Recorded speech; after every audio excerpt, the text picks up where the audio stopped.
I know. Justice is blind, hindi ang mga abogado. Bakit ka pa tumatawid? Wala namang pedestrian lane. Paano ka naging lawyer? Tatanga-tanga ka? Nakasakit ka pa rin. The least you could have done is say sorry. Whatever. Hindi ka talaga magsasorry.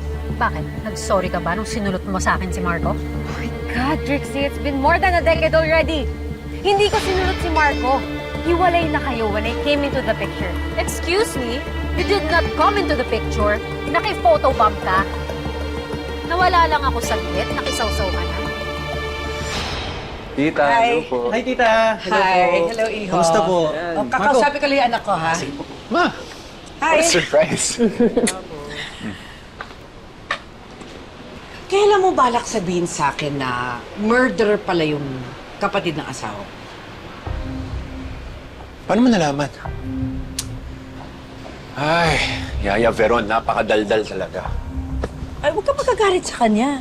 She's been your yaya since you were a child. Tsaka nag-aalala lang naman siya sa'yo eh. Kami lahat. Ano pa naman yung asawa mo?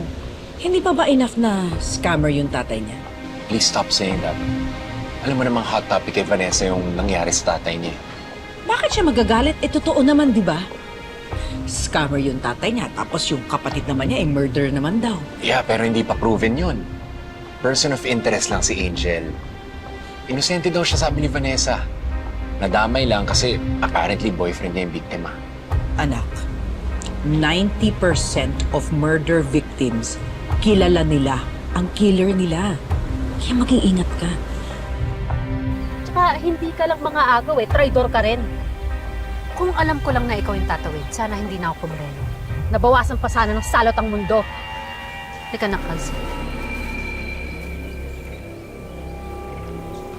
Kasi hindi ka talaga takot mademanda.